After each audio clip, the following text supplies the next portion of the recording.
Welcome back everyone. Today's movie recap is of a film just released, titled Cocaine Bear. This comedy horror recap will show you why you should never ever mess with bears. Kids become trapped in the forest as the helpers aren't much help at all, and in this recap you'll see the greatest apex predator of all time.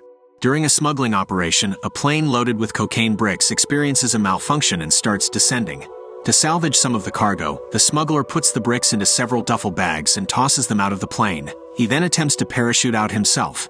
However, he strikes his head during the exit and falls to his death. The duffel bags, drugs, and the deceased smuggler all end up in Knoxville, Tennessee's National Forest. This movie is based on a true story, and we get an astonishing piece of literature saying that black bears will rarely attack humans, and that people have a higher chance of surviving by fighting back. This is from our trusted source, Wikipedia.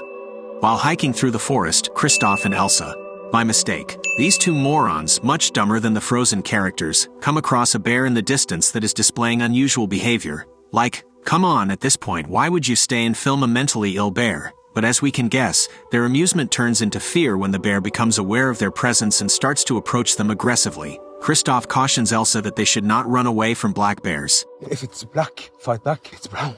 Lay down. Elsa ignores his advice and tries to escape.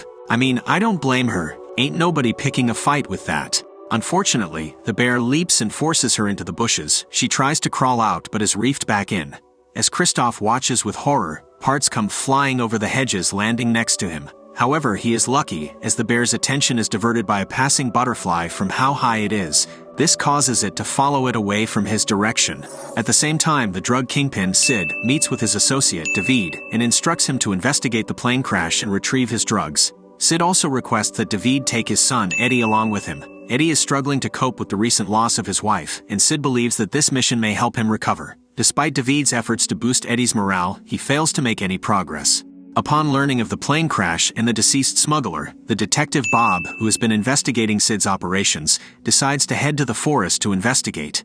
Aware of the smuggler's connection to Sid, Bob leaves his recently acquired dog with his colleague Reba and sets off on his mission to the forest. Sari, a single mother living near the forest, talks with her teenage daughter Dee Dee. Sari had initially intended to take Dee Dee to the forest that weekend to paint the waterfall. However, she informs her daughter that she wants to take her to Nashville instead. Dee Dee agrees but seems annoyed with the change in plans. The following day, Dee Dee decides to skip school and accompany her best friend Henry to the forest to paint the waterfall. While on their way, the duo discovers a brick of coke. Fascinated by the aroma and how it made its way into the forest, they open it up but are unsure of its nature. At that very moment, the bear, attracted to the scent of the drug, appears out of the woods and begins to chase the kids. As Forest Ranger Liz finishes applying her lipstick, she enters the gift shop, where she encounters a local teenage delinquent known as Vest, who was caught shoplifting. Using his charm and persuasion skills, Vest manages to talk his way out of the situation. When Dee Dee's school notifies Sari of her daughter's absence, she suspects that Dee Dee may have gone to the forest without permission. Sari decides to follow Dee Dee to the forest, where she seeks assistance from the ranger station. While Liz tries to dismiss Sari's concerns, Peter agrees to help her, and the trio sets out into the woods. During their search, Liz speculates that local teenagers who have been involved in robberies in the forest may have kidnapped Dee Dee. Upon reaching the forest, David and Eddie stop to use the restroom. David is then unexpectedly confronted by a group of teenage delinquents consisting of Vest, Ponytail, and Kid. The gang attempts to rob David, but he fights back and defeats them. He gets an itch in his shoulder, and when he looks, there is a knife stuck in there. In the process, David discovers that the teenagers are in possession of a brick of coke. David forces Kid to lead them to the gazebo where they hid the rest of it. As Liz, Peter, and Sari make their way through the forest, they find a panicked Henry hiding in a tree. He tells them that a bear attacked him, but Liz and Peter say bears are not violent. However, their skepticism quickly turns to fear when the bear appears and drags Peter into the bushes. It leaves him alone, and he stumbles into the bear's coke stash. Liz pulls out her gun and is looking around, but the coke-infested bear appears from behind and takes a bite out of her ass. Sari is hiding behind a tree, and Peter takes Henry's idea and starts climbing. He accuses Henry of feeding the bear coke, but he denies it. Liz says she's going to get more bullets and backup as she takes off. The bear slowly begins to climb the tree, trying to reach Henry. It starts climbing higher and higher, then just stops. It starts smelling around and looks at Peter as he is trying to shake off the coke. This makes it worse and thinks Peter is touching its stash, and in 2 seconds, drops and climbs the other tree. It absolutely mauls Peter and throws his body on the ground and starts licking him. Henry and Sari take this opportunity to run off. Henry reveals that he saw the bear taking Dee Dee away, but he believes she was alive at that time. He points to the direction the bear was taking her. Liz manages to make it back to the ranger station where she finds Vest and Ponytail ransacking the place. Without paying attention to the teens, she calls for an ambulance. Soon the bear arrives and attempts to break in. Liz asks Ponytail to open the front door so that she can shoot the bear, but being injured and a poor shooter, Liz accidentally shoots Ponytail in the head, killing him instantly. The bear then smashes through a window and attacks Vest. Yeah, can't really show that part, but you get the gist. In the meantime, Sari and Henry discover a small paint trail and believe Dee Dee is leading them to her location. This has to be my favorite scene in the movie. Two ambulance drivers arrive at the ranger station and discover the door is jammed.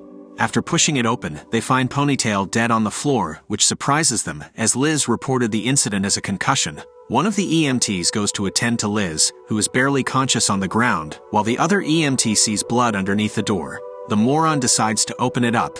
Inside the room, he sees the bear eating Vest. As the EMT slowly closes the door, the bear then lunges at the EMT and pins him underneath the door. The other EMT quickly puts Liz on a gurney and rushes her into the ambulance.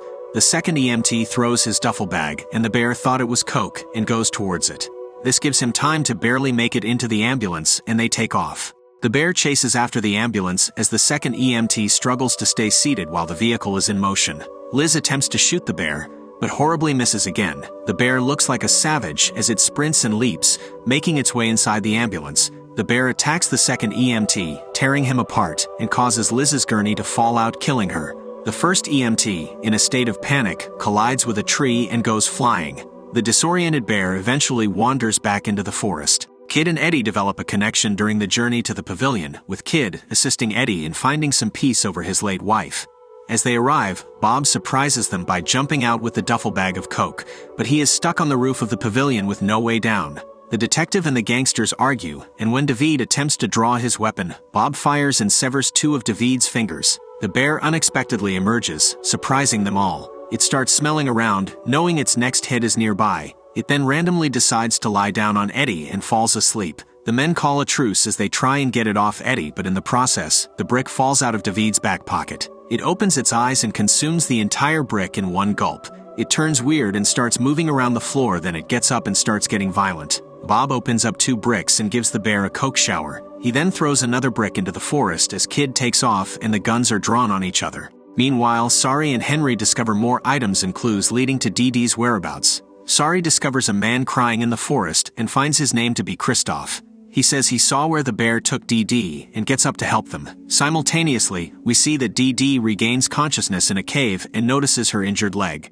In the meantime, as the two are facing off, Bob is shot. When David turns around, Sid emerges and reveals himself as the shooter. Bob kicks the duffel bag off the roof as the bear comes back for more and takes it. When Sid talks to Bob, Reba jumps into the scene. She comes clean and admits to working with Sid. Sid forces the group to go deeper into the forest to recover any remaining cocaine, knowing that his connections will not forgive the loss regardless of how it occurred. Bob succumbs to his injury on the roof, reflecting on his dog and the life they could have had. Henry and Sari team up with Christoph to locate the bear's den. Once there, they find Dee Dee inside with an injured leg and the bear's cubs eating coke from a duffel bag.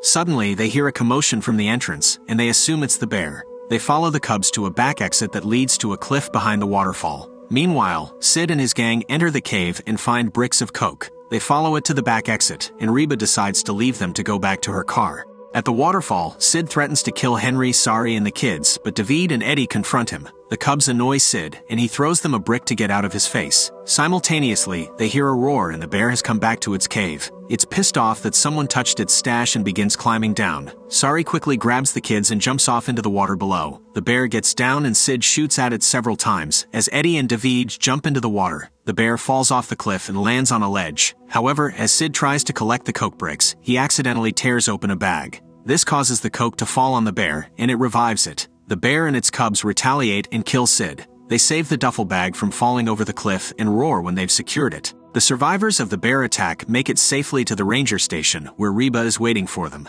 She advises them to leave and assures them that she will take care of covering up any evidence of their presence. Reba also gives Bob's dog to Eddie, who vows to give the dog a good life and raise it properly. As Sari and the children walk away, the cops finally come flying to the scene as Dee Dee expresses her happiness to be reunited with her mother. The film concludes with an unseen group of hikers capturing an image of the bear and her cubs.